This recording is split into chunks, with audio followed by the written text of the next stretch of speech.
बिस्मिल्लाहिर्रहमानिर्रहीम अस्सलाम वालेकुम। कैसे हैं आप सब? Welcome to little foodies. और आज मैं आपके साथ बहुत ही मज़ेदार सी मैक्रोनी चना चाट की रेसिपी शेयर करूंगी।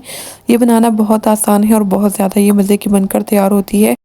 इस रमज़ान आप भी इस मैक्रोनी चना चाट की रेसिपी को ज़रूर बनाकर ट्राई कीजिएगा और मुझे बताइएगा कि आपको आज की ये रेसिपी कैसी लगी।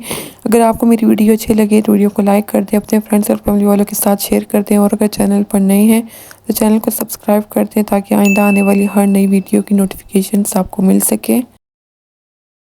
मैक्रोनी चाट बनाने के लिए सबसे पहले मैं मैक्रोनी को बॉईल कर लूँगी। तो इसके लिए मैंने पहले से पानी को बॉईल होने के लिए रख दिया था।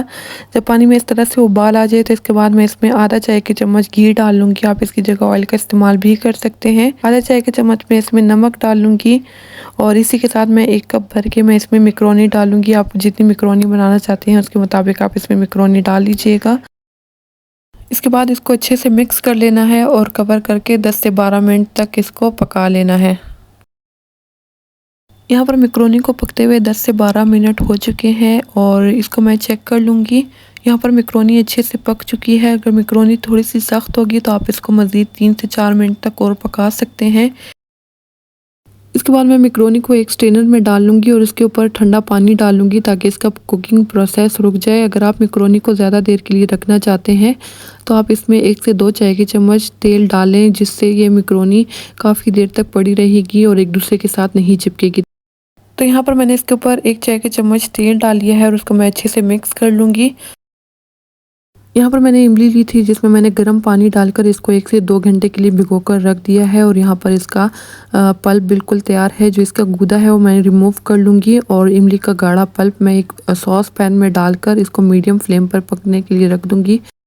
इसी के साथ यहाँ पर मैं इसमें कुछ स्पाइसेस ऐड करूँगी। चीनी आधा खाने की चम्मच, नमक आधा चाय का चम्मच, ज़ीरा 1 चाय का चम्मच, काला नमक 1 pinch, red chilli powder half teaspoon के बराबर आप अपने टेस्ट के मुताबिक डाल लीजिएगा।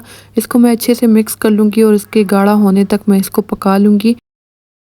इमली और आलू बुखारे की कंप्लीट रेसिपी मेरे चैनल पर मौजूद है और अगर रमज़ान के रिलेटेड आप मज़ीद रेसिपीज़ देखना चाहते हैं तो उसका लिंक भी मैं नीचे डिस्क्रिप्शन में लगा दूँगी और मज़ीद रेसिपीज़ देखने के लिए आप मेरे चैनल लिटिल फूडीज़ पर भी विज़िट कर सकते हैं। तो यहाँ पर मैंने इमली को 3 से 4 मिनट के लिए पका लिया है और ये गाढ़ा होना शुरू हो चुका है।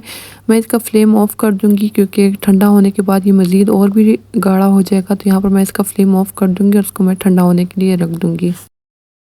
इसी के साथ यहाँ पर मैंने एक मिक्सिंग बाउल लिया है और इसमें मैं 1 कप भर के बॉइल्ड लोबिया डालूँगी। जो हम लोगों ने मैक्रोनी बॉईल की थी उसमें से मैंने 1 कप मैक्रोनी इसमें डाल ली है और कुछ को मैंने छोड़ दिया है। अगर ज़रूरत पड़े तो मैं इसमें मज़ीद मैक्रोनी और डाल लूँगी।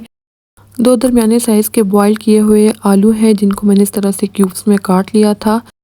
खीरा आधा कप, टमाटर 1 दरमियाने साइज़ का जिसको मैंने इस तरह से बारीक चॉप्ड कर लिया है। प्याज 1 दरमियाने साइज़ का चॉप्ड, बंद गोभी आधा कप और इसके बाद मैं इसमें कुछ मसाले डाल लूँगी।